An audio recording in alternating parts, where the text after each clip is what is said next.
గౌరవనీయులు సహచర మంత్రివర్గ సభ్యులు శ్రీ కొల్లు రవీంద్ర గారు, గౌరవ పార్లమెంట్ సభ్యులు గౌరవనీయులు కేశినేని శివనాథ్ గారు, ప్రభుత్వ విప్పైనటువంటి యార్లగడ్డ వెంకట్రావు గారు, గద్దె రామ్మోహన్ రావు గారు, వసంత వెంకటకృష్ణప్రసాద్ గారు, చీఫ్ కమిషనర్ స్టేట్ జిఎస్టీ బాబు గారు, కలెక్టర్ గారు, ఈరోజు రాష్ట్రం మొత్తం జిఎస్టీ సెలబ్రేషన్లు చేసుకుంటూ 30 రోజులుగా ఈ కార్యక్రమం చేశాం. దసరాతో ప్రారంభించాం, రేపు దీపావళితో ముగింపు చేస్తున్నాం. ఇలాంటి సభకు వచ్చినటువంటి సోదరీమణులందరికీ నమస్కారాలు, అందరికీ దీపావళి శుభాకాంక్షలు. మామూలుగా మీరు ఒకసారి చూస్తే గడిచిన 5 సంవత్సరాలు 1924 పండుగలే జరుపుకోలేదు. ఆ పరిస్థితిలో ఉన్నాం మనందరం. కానీ ఈరోజు సాధారణంగా 2 పండుగలు వస్తాయి మనకు. ఒకటి దసరా వస్తుంది, అది అవుతానే దీపావళి వస్తుంది. కానీ ఈరోజు మీరు చూస్తే ఈ సమయంలో, ఈ పవిత్రమైన సమయంలో సూపర్ జిఎస్టీ పండుగ నేను ఇప్పుడే చూశాను. ఎక్కడైతే బెసంత్ రోడ్డుకి వెళ్ళాను, చిరు వ్యాపారస్తులతో మాట్లాడాను, అక్కడ వినియోగదారులతో మాట్లాడాను. వాళ్ళ ఆనందం చూస్తే చాలా సంతోషం కలిగింది.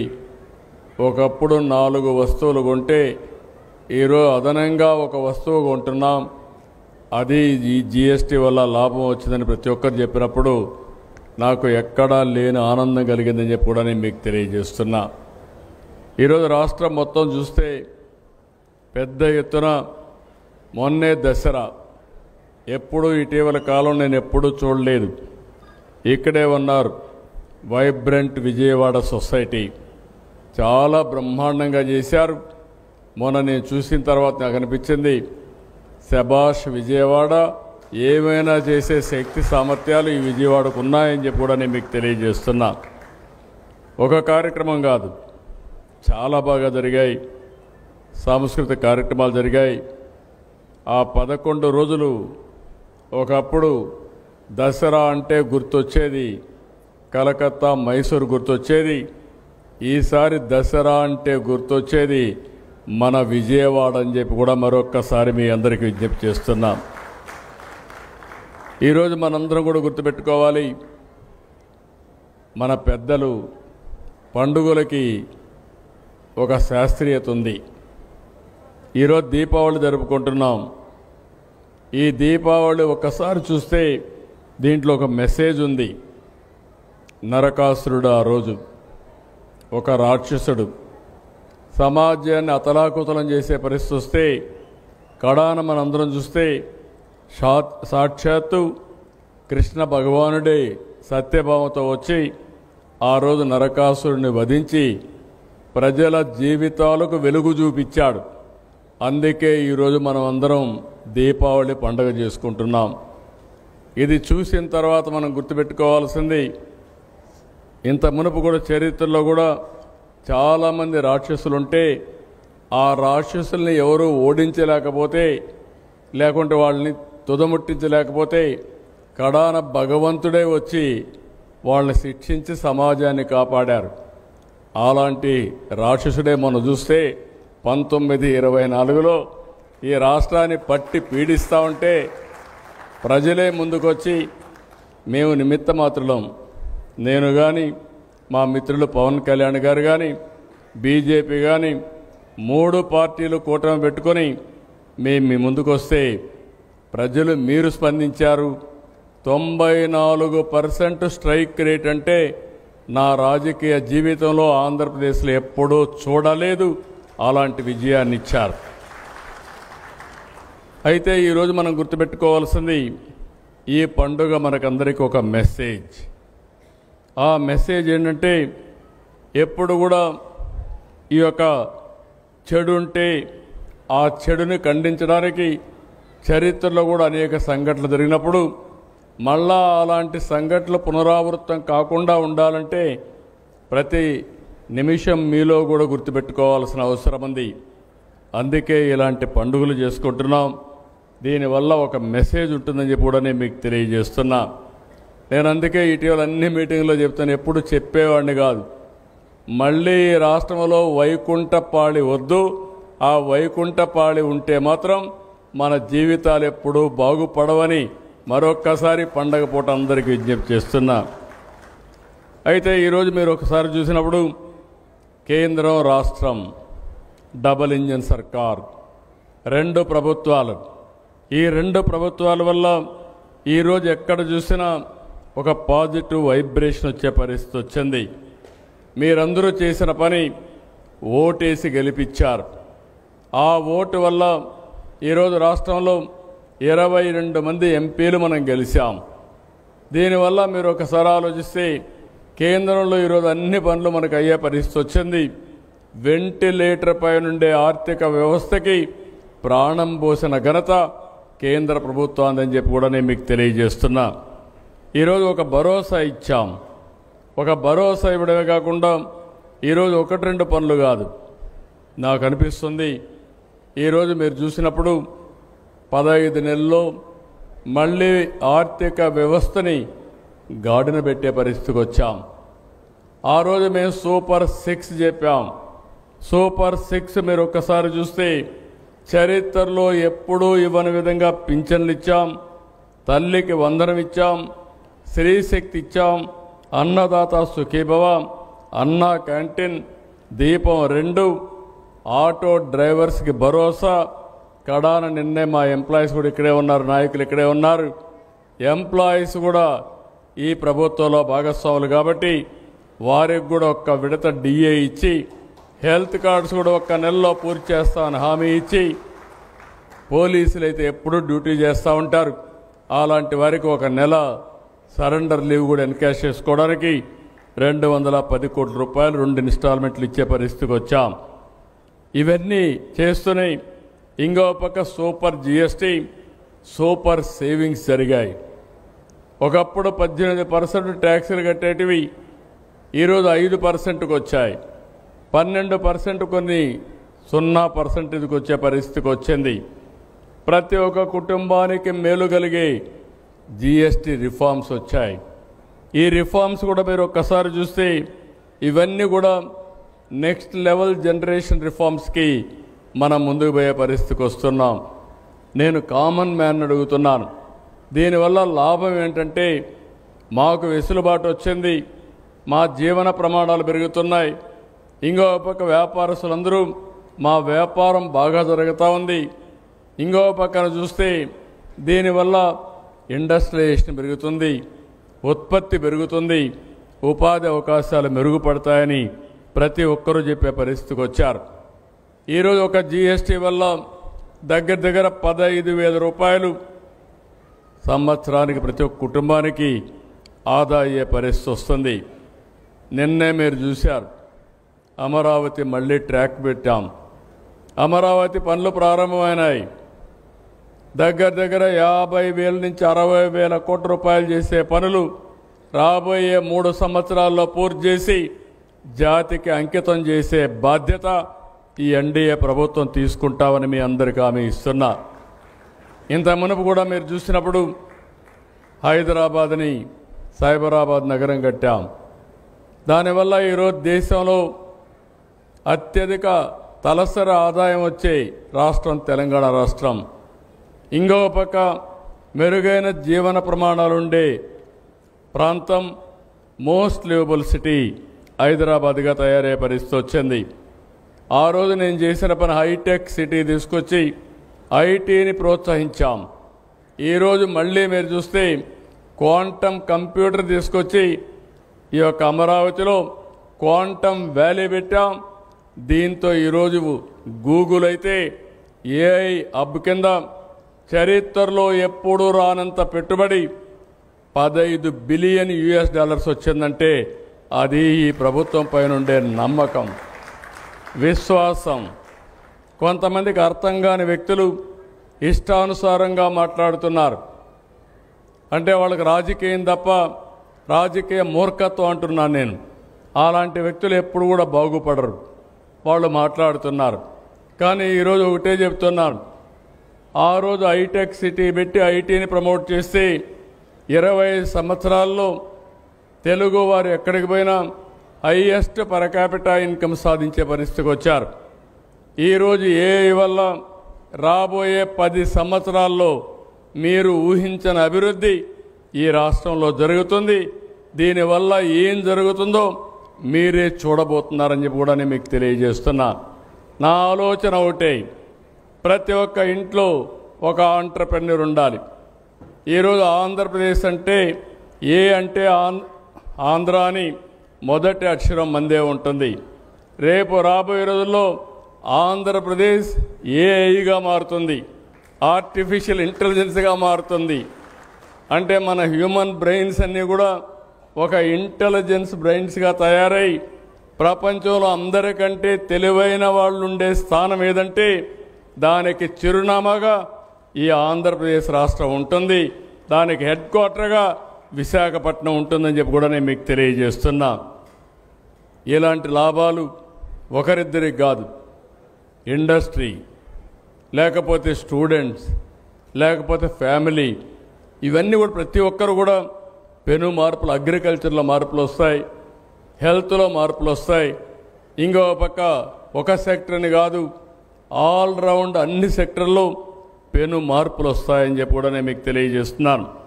ఇంకో పక్క మీరు చూస్తే ఈ సెంటర్ వల్ల ఇక్కడి నుంచి ప్రపంచం మొత్తం గూగుల్ ఎక్కడైతే సర్వీసులు ప్రొవైడ్ చేస్తుందో ఆ దేశాలకు ఇక్కడి నుంచి సేవలు అందించే అవకాశం వస్తుంది.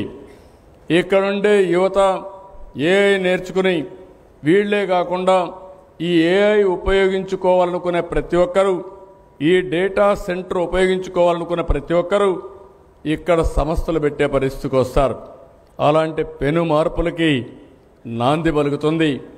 ఇక్కడి నుంచి సబ్సీ ఏదైతే కేబుల్ ఉందో ఇది సింగపూర్ వరకు తీసుకుపోయి ప్రపంచం మొత్తం అనుసంధానం చేస్తారని చెప్పి కూడా నేను మీకు తెలియజేస్తున్నా. పోలవరం కూడా ఘాటున పెట్టాం. మీ అందరూ గుర్తుపెట్టుకోవాల్సిన అవసరం ఉంది. 2027 జూన్కు కానీ డిసెంబర్కి కానీ పోలవరాన్ని పూర్తి చేసి జాతికి అంకితం చేసే బాధ్యత కూడా ఈ ప్రభుత్వం తీసుకుంటాం. ఇలాంటి పనులన్నీ చేస్తున్నాయి. ఒక పక్క అభివృద్ధి, ఒక పక్క సంక్షేమం, ఇంకో పక్క సుపరిపాలనతో ఈ ప్రభుత్వం ముందుకు పోయే పరిస్థితి వస్తూ ఉంది. నిన్ననే నేను చూశాను, మాకు వెసులుబాటు లేదు, చాలా సమస్యలు ఉన్నాయి. చూస్తే ఒకటి కాదు, 2 కాదు, ఎక్కడ చూసినా అప్పులు, ఎక్కడ చూసినా ఆర్థిక వ్యవస్థ మొత్తం చిన్న భిన్నమయ్యే పరిస్థితి. కానీ ఎంప్లాయీస్ కూడా మొన్న ఎన్నికల్లో చాలా బాగా సహకరించారు. ఎన్ని కష్టాలున్నా వారికి కూడా దీపావళి శుభాకాంక్షలు చెప్పాలని, వాళ్ళు కూడా ఆనందంగా ఉండాలనే ఉద్దేశంతో నిన్ననే వాళ్ళకు కూడా ఒక తీపి కబుర్ని వాళ్ళకు అందజేశాం. దాని పర్యవసానం ఒక డిఏ ఇచ్చాం, పోలీసులకు అందరికీ సరెండర్ లీవ్ ఇచ్చాం, ఆర్టీసీ ఉద్యోగులకు పదోన్నతులు ఇచ్చాం. ఇంకొక పక్కన గవర్నమెంట్లో పనిచేసే చిన్న చిన్న ఉద్యోగాలు ప్యూననో, అటెండరనో, వాచ్మెననో ఇలాంటి పేర్లు పెడుతున్నారు.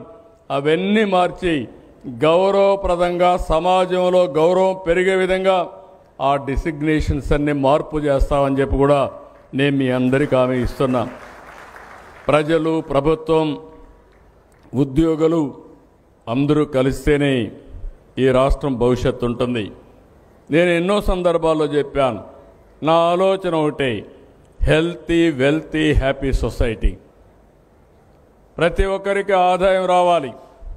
ప్రభుత్వం సంక్షేమ కార్యక్రమాలు ఇస్తున్నాం, సూపర్ 6 ఇస్తున్నాం, కేంద్రం రిఫార్మ్స్ తీసుకొస్తా ఉంది, వాళ్ళు కూడా సంక్షేమ కార్యక్రమాలు ఇస్తున్నారు. ఈ రెండు కలుపుకుంటే ఇంకొక స్టెప్ ముందుకు పోవాలని ఈరోజు జీఎస్టీ రిఫార్మ్స్ తీసుకొచ్చారు. ఇలాంటి రిఫార్మ్స్ ఇంకా చాలా అవసరం ఉంది. ఇవన్నీ కూడా తీసుకొస్తాం. ఇది కాకుండా P4 కూడా తీసుకొచ్చాం. ఇప్పుడే చిన్ని గారు చెప్పారు, ఎంపీ గారు చెప్పారు, ఆయన అభినందిస్తున్నా. విజయవాడలో ఉండేవాళ్ళు ప్రపంచం మొత్తం బ్రహ్మాండంగా రాణిస్తున్నారు. మీతో పుట్టిన వాళ్ళు మీ ఊర్లో ఇంకా పేదరికంలో ఉన్నారు. అలాంటి వారందరికీ అండగా నిలబడే బాధ్యత P4ని ఒక బాధ్యతగా స్వీకరించే బాధ్యత మీరందరూ తీసుకోవాల్సిందిగా మిమ్మల్ని అందరినీ కోరుతున్నా. ఈరోజు దీపావళి పండుగ చాలా హ్యాపీగా జరుపుకుంటున్నాం. ఈ విధంగానే రాబోయే రోజుల్లో 2047కి తెలుగు జాతి ప్రపంచంలోనే అగ్రజాతిగా ఉండాలని, నెంబర్ 1గా ఉండాలనేది నా సంకల్పం. అది తప్పకుండా సాధ్యమవుతుంది. ఈరోజు ఇంకొక పక్కన మీరు చూస్తే ప్రధానమంత్రి నరేంద్ర మోడీ గారు 25 సంవత్సరాలు అంటే 21st సెంచరీలో 25 సంవత్సరాల్లో ముఖ్యమంత్రిగా ప్రధానమంత్రిగా కంటిన్యూ అవుతున్నాడు. ఇంకొక 4 ఏళ్ళు ఉంటాడు, అంటే 30 సంవత్సరాలు. 30 సంవత్సరాల సుదీర్ఘ పాలనలో 11వ స్థానంలో ఉండే ఈ దేశాన్ని 3వ స్థానానికి తీసుకొస్తున్నారు. ప్రపంచంలోనే గౌరవాన్ని పెంచుతున్నారు. ఒక సమర్థవంతమైన నాయకుడిగా ఈ దేశాన్ని ముందుకు తీసుకుపోయే బాధ్యత తీసుకున్నారు. నాకు ఏమాత్రం అనుమానం లేదు, 2047కి ప్రపంచంలోనే నెంబర్ 1 ఆర్థిక వ్యవస్థగా భారతదేశం ఉంటుందని మీ అందరికీ విజ్ఞప్తి చేస్తున్నా. ప్రపంచంలో నెంబర్ 1 ఆర్థిక వ్యవస్థగా ఉంటే నా ఆలోచన అందులో స్వర్ణాంధ్రప్రదేశ్ నెంబర్ 1గా ఉండాలని. స్వర్ణాంధ్రప్రదేశ్ నెంబర్ 1గా ఉంటే మీరు మీ కుటుంబం ఎక్కడుంటారో దీపావళిలో మీరు కూడా ఆలోచించుకోండి. మీరు కూడా ప్రణాళికలు తయారు చేసుకోండి. మీరు కూడా ముందుకు రండి. అందరం కలిసి పండుగలు జరుపుకుంటూ మన వారసత్వాన్ని కాపాడుకుంటూ అదే సమయంలో మనమందరం కూడా ఇంత మునుపంత హార్డ్ వర్క్ చేసేవాళ్ళం. నేను అందుకే పదే చెప్తున్నాను, కష్టపడక్కర్లేదు, స్మార్ట్గా పనిచేస్తే చాలు. ఒక సెల్ ఫోన్ ఉద్యోగస్తులకు కూడా చెప్తున్నా, 6 గంటల పైన మీరు పని చేయొద్దని చెప్తున్నా. ఎప్పుడన్నా వరదలు వచ్చి విపత్తు వస్తే రండి, అప్పుడు పని చేయండి. మిగిలినప్పుడు మీ ఇంటికి వెళ్ళండి, కుటుంబ సభ్యులతో ఉండండి. దానివల్ల మీరు కూడా మళ్ళీ నిద్రలేసి వచ్చి బాగా పనిచేసే అవకాశం వస్తుంది. మీరు కూడా తక్కువ పని చేయండి, ఎఫెక్టివ్గా పనిచేయండి. ఇది సాధ్యం అని చెప్పి వారికి కూడా తెలియజేసుకుంటూ ఈరోజు మళ్ళీ ఒకసారి మీకు అందరికి విజ్ఞప్తి చేస్తున్నా. విజయవాడలో ప్రతి శనివారం ఆదివారం మీరందరూ ఆనందంగా ఉండి మంచి ఈవెంట్లు ఇక్కడ జరుగుతూనే ఉండాలి. మీ కష్టపడి వారం అంతా కష్టపడండి. 2 రోజులు అన్నీ మర్చిపోయి ఆనందంగా ఇంటి దగ్గర ఉండి మీకు నచ్చిన పని చేసి మళ్ళీ మీ ఎనర్జీ ఛార్జ్ చేసుకుని మళ్ళా మండే ముందుకు పోయే పరిస్థితి రావాలి. అలాంటి వాతావరణాన్ని కల్పించడానికి ఈ ప్రభుత్వం ముందుకు వస్తున్నాం. మీరు కూడా గుర్తుపెట్టుకోవాలి, మళ్ళీ చెప్తున్నా, వైకుంఠపాళి మాత్రం వద్దు. వైకుంఠపాళి వస్తే పైకి ఎక్కించడం, మళ్ళా మీరు కిందికి రావడం, మళ్ళా పట్టుకొని పైకి పోవడం, ఇది చాలా సమస్యలు సృష్టించే పరిస్థితి వస్తూ ఉంది. సుస్థిరమైన పాలన, సమర్థవంతమైనటువంటి రాష్ట్రం కోసం దోహదం చేసే పరిస్థితి వస్తుంది. అలాంటి సమాజాన్ని క్రియేట్ చేసుకోవడం కోసం మళ్ళీ నరకాసురుడు వధ ఎప్పుడూ మీకు గుర్తుపెట్టుకోవాల్సిన అవసరం ఉంది. చెడుని ఎప్పుడు కూడా ఖండించాలి, మంచిని ప్రోత్సహించాలి. అప్పుడే మనం అనుకున్న లక్ష్యాన్ని సాధించగలుగుతామని చెప్పి తెలియజేసుకుంటూ ఈ దీపావళి మీకు, మీ కుటుంబానికి, మీ బంధువులకు, మీ మిత్రులకు అందరూ కూడా నూతనమైన వెలుగులు తీసుకురావాలని మనస్ఫూర్తిగా ఆకాంక్షిస్తూ సెలవు తీసుకుంటున్నా. హ్యాపీ దీపావళి.